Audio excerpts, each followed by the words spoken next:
There is a silence beneath the noise of your mind, a stillness waiting in the space between one breath and the next. Can you feel it? A presence, patient and vast, listening to the symphony of your becoming. It is here, in this quietude, that we begin, not with an answer, but with a question so intimate it barely forms as a thought. Who are you, truly, when the world falls away and no one is left to perform for? The name you were given, the roles you play, the story you tirelessly narrate to yourself and others. These are garments you wear, costumes for a masquerade you have forgotten as a game. Beneath this intricate tapestry of self, woven from the threads of expectation and memory, lies a more fundamental truth, an identity paradox that is the very source of your seeking. You have spent a lifetime building a fortress of personality to protect a treasure that was never housed within its walls. To understand the architecture of this fortress, we must journey back to its foundations, laid not in malice but in the innocent soil of childhood. Imagine a small child, a boy, his world a kaleidoscope of sensation and pure being. He feels a sudden, radiant joy and expresses it in a burst of song, a wild, clumsy dance in the living room. But an adult voice, weary and sharp, cuts through his ecstasy. Don't be so loud. Be still. The music in him doesn't just stop, it curdles, turning from a fountain of joy into a secret shame. He learns, in that moment, the first law of adaptation. Some parts of you are unacceptable. Your authentic expression is a liability. So, he begins the quiet work of editing himself. He builds a mask, not as an act of deceit, but as a strategy for survival, a necessary persona to secure the love and safety his very life depends upon. He becomes the good boy, the quiet one, the pleaser. This is not a lie he tells, but a truth he unlearns. The vibrant, noisy, messy totality of his being is partitioned. The acceptable parts are polished for display. The rest, the raw anger, the boundless need, the chaotic creativity, are pushed down into the cellar of his own psyche, where they congeal into what we might call the shadow. This is not a one-time event, but a perpetual, unconscious process, the psyche's masterwork of self-preservation. You learn to fragment your own soul, to keep the world from fragmenting around you. You became a sculptor whose only medium was your own being, chipping away at the marble of your potential to create a statue that would fit perfectly on a pedestal designed by others. The persona, the mask, becomes so comfortable, so familiar, that its edges fuse with your skin. You forget it is there. You come to believe that the performance is the performer, that the map is the territory. You walk through life as a beautifully crafted shell, echoing with the whispers of the ocean you once were. The cost of this construction is a subtle, persistent exhaustion, a psychic tax paid every moment you spend upholding an image. It is the fatigue of holding a muscle clenched for decades, a tension so constant it has become synonymous with being alive. You may feel it as a low hum of anxiety in the background of your days, a sense of being an imposter in your own life, or a haunting feeling that somewhere along the way, you took a wrong turn and lost the path back to a home you can no longer name. Consider the man, now in his 40s, who has built his identity on a foundation of impeccable competence and control. He is the rock, the problem solver, the one who never shows weakness. This persona has brought him success, admiration, a certain kind of power. But in the quiet of the night, a different reality stirs. He feels a profound loneliness, a sense that he is loved for what he provides, not for who he is. He has moments of inexplicable rage at small inconveniences, a misplaced set of keys, a delayed train. This rage is disproportionate, a volcanic eruption from a depth the daily sun never touches. It is the cry of the shadow, the part of him that is helpless, needy, and utterly out of control, the very aspects he exiled long ago to become the man he is. His body bears the cost of this civil war, a tightness in his jaw, a knot between his shoulders, an insomnia that keeps vigil with his hidden self. The persona is a dam, and the shadow is the rising water pressure, seeking any crack, any weakness, through which to express its forbidden existence. This inevitable confrontation is not a failure, but an invitation, a summons from the depths of your own being. The crisis arrives when the strategies that once worked so well begin to crumble. The pursuit of more achievement leaves you emptier. The accumulation of more possessions feels like adding weight to a sinking ship. A relationship shatters, not from a single blow, but from the accumulated weight of all the things you never said, all the feelings you never showed. The mask, once a shield, becomes a suffocating cage. This is the beginning of the descent, the moment you are invited to turn and face what you have spent a lifetime running from. It feels like a death, and in a way it is. It is the death of who you thought you were.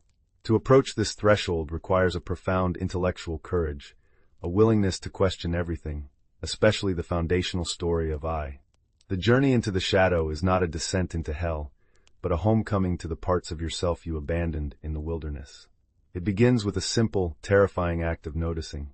You catch a flash of petty jealousy toward a friend's success, a thought so ugly and uncharitable it shocks you. Instead of quickly burying it under a layer of guilt or rationalization, you pause. You invite it in for tea. You sit with this jealous one and listen to its story. You discover it is not a monster, but a frightened child who believes there is not enough love, enough success, enough light to go around. This jealousy is a distorted cry for your own unlived potential. Or you feel a surge of primitive rage in traffic, a fury that feels ancient and vast. This rage is not really about the slow driver ahead of you. It is the accumulated voice of every time you felt powerless, every time you silenced your own truth, every boundary you failed to hold. It is the thunder of your disowned power, demanding to be reclaimed.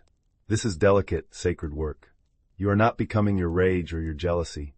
You are becoming aware of the one who rages, the one who is jealous. You are reclaiming your projections. That person you intensely dislike, whose very existence seems to irritate you, is often a mirror reflecting a disowned part of your own psyche. Their arrogance may point to your own suppressed desire to be seen and valued. Their weakness may reflect the vulnerability you refuse to acknowledge in yourself. By withdrawing these projections, you take back your lost energy, your scattered soul parts. You begin to see that the shadow is not merely a dump for your moral refuse. It is also the repository of your golden qualities, your wild creativity, your authentic power, your deep sensuality, that were too bright, too threatening, too much for the world you were born into. Integrating the shadow is not about becoming a better person. It is about becoming a whole person, reclaiming the full spectrum of your humanity. As you cease the war within, as you stop resisting the so-called negative emotions and simply allow them to be, a miraculous shift occurs. The energy you once spent on suppression and control becomes available for life itself. The feeling of tension in your chest, when met with a gentle, non-judgmental awareness, begins to soften. It may not vanish, but its charge dissipates. It becomes a sensation, just a sensation, and not the harbinger of doom you believed it to be. This is the beginning of ego dissolution, not as a violent explosion, but as a gentle unraveling. The constructed self, though I thought, begins to lose its solidity. You start to perceive yourself not as a fixed, separate entity, but as a flowing process, a field of awareness in which thoughts, sensations, and emotions arise and pass away like weather patterns in the vast sky of your being. A woman who spent her life defined by her role as a caregiver, who built her identity on being needed, suddenly finds her children grown and her purpose blurred. The persona of the nurturer has no one left to nurture. She falls into a deep void, a terrifying emptiness. At first, she frantically tries to fill it, volunteering, over-involving herself in her children's lives, seeking another to care for. But the emptiness remains a bottomless well. Exhausted, she finally stops. She surrenders to the emptiness. She sits with it, day after day, in quiet despair. And then something subtle shifts. She begins to notice that within the emptiness, there is a profound peace. The silence is no longer threatening, but nourishing. She discovers that she is not the role of caregiver. She is the awareness that witnessed herself playing that role. She is not the content of her life, but the context in which it all unfolds. This is not an intellectual understanding, but a somatic knowing, a felt sense of being that is prior to any doing. The fortress of her personality has not been destroyed, but its gates have been thrown open. She is no longer trapped inside, defending a treasure. She discovers the treasure was the space itself, the open, aware presence that she fundamentally is. This is the authentic awakening, the realization that your true nature is the consciousness in which the entire drama of the personal self appears. It is the space, not the objects within the space. It is the screen, not the movie. When this insight moves from a concept to a lived reality, a deep integration occurs. The shadow elements, once feared and rejected, are not eliminated but embraced. They lose their destructive power and instead contribute their unique energy to the whole. Your anger becomes a clean, sharp force for truth and boundary setting. Your fear becomes a respectful caution that keeps you present. Your sadness becomes a river of compassion for all beings who suffer. The persona, the mask, is still there. You still have a name, a job, a personality. but it is now a fluid, functional instrument for navigating the world, not a rigid, defensive structure. You wear it lightly, knowing it is a costume, and you play your part with a sense of humor and grace. You are like a deep, still lake. On the surface, waves may form, the thoughts, the emotions, the daily events of life. But in the depths, there is an unshakable stillness. You learn to abide in these depths, to identify with the lake itself, not with the passing waves. The search for wholeness ends because you realize you are what you were seeking. The division between light and shadow, self and other, spirit and matter, begins to dissolve in the radiant, non-dual awareness that you are. This is not an attainment, but a recognition. It is a homecoming to the source you never truly left. You walk in the world, but you are no longer of its frantic dance.